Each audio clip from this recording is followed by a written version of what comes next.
Now, the Prime Minister has caught COVID and isn't well enough to chair today's Cabinet meeting. A massive week for the government, the budget, a big climate change announcement and the captain's on the sidelines. Joining us this morning is, in Jacinda Ardern's place, Senior Minister Megan Woods.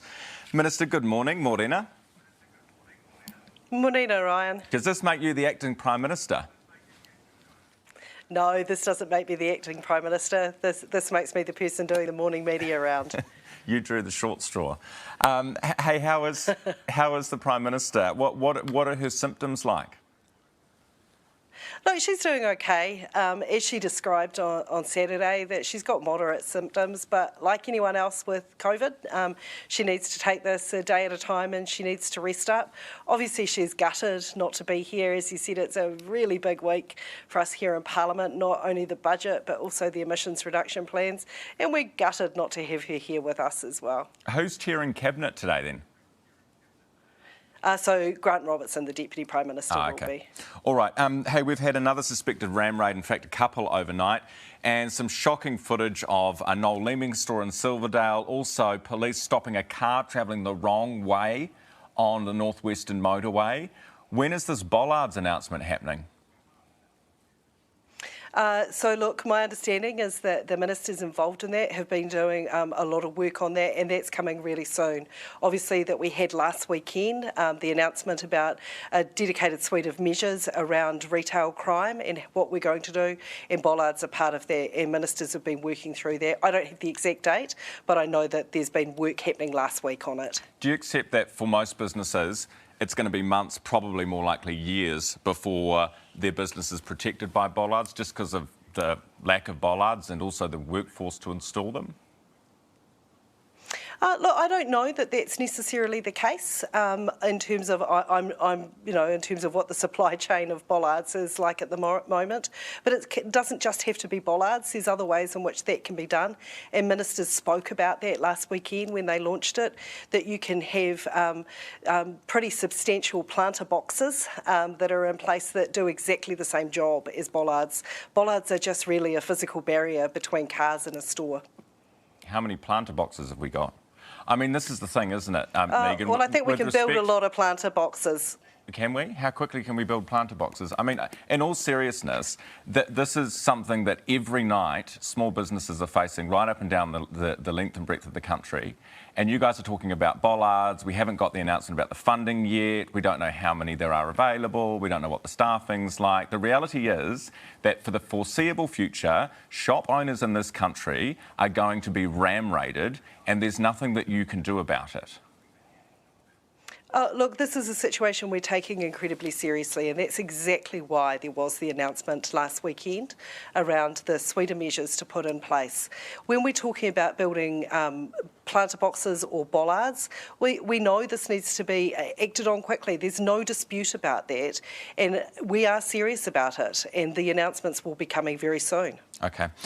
Minister, let's move to this shooting in New York. Obviously, a horrendous thing to have happened. And Peyton Gendron, who is the shooter identified, apparently inspired by the March 15 attacks in Christchurch. Has anyone from any American authorities been in touch with our government or authorities here about that? My understanding is that officials have been speaking to counterparts in the US. As you say, that the terrorist in the US directly referenced what happened here in New Zealand on March 15. And I think that's incredibly difficult for many people, not least of all our Muslim communities in Christchurch, to hear that being brought up again.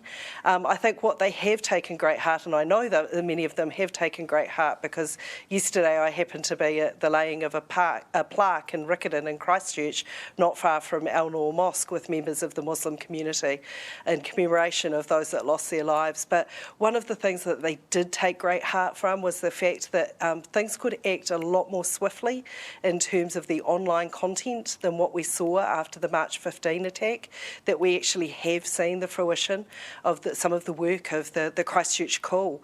And I think that they see that very much as something that they can give in the wake of a tragedy, that their experience has actually done some good in the world. Yeah, to help those families in the States. A very good point. You mentioned exactly. that our authorities are speaking with theirs. Can you tell us did they contact us? What do they want? What are they talking about?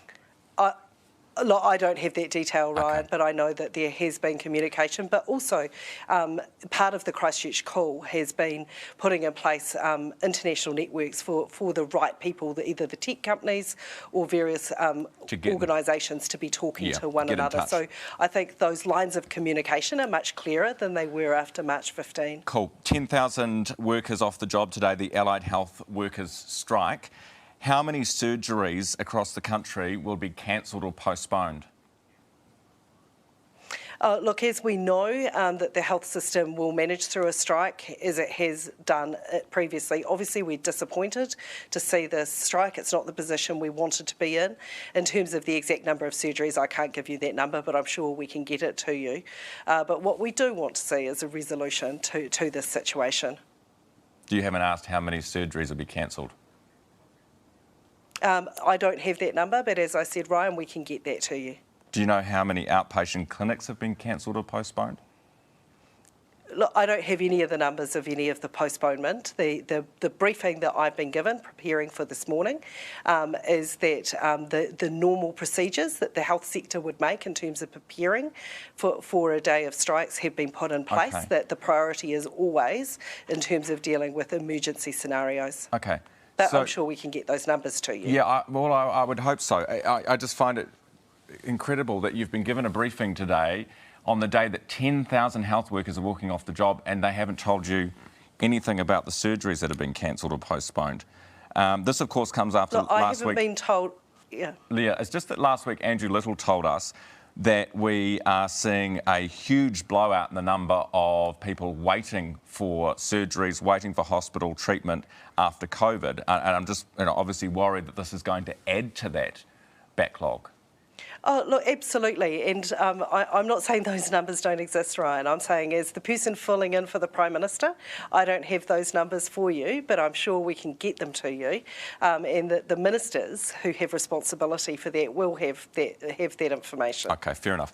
Minister, just before you go, you are obviously the Minister of Research, Science and Innovation, and we've got the climate announcement today.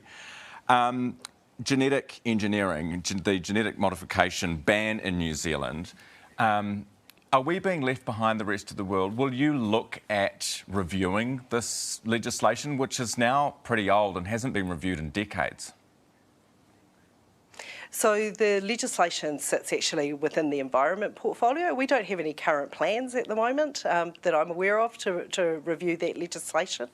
The situation where we've got that it is possible under very controlled circumstances for research purposes. Of course, there's a process, and that's been in place for a number of years that people can, for research purposes, use GMOs. But what we also have on the other side of that is a very clear message from our primary sector, by and large, that they see their ability to go into the world and sell products as GE-free as something they value and that they know that the world puts a value on as well. So this is not a simple conversation, and we saw how messy it got last time, so it's not something we're currently planning to do, but I think it's something that we'd have to do, bringing a wide range of views together if we were ever revisit it. All right. Minister, thank you very much for your time this morning.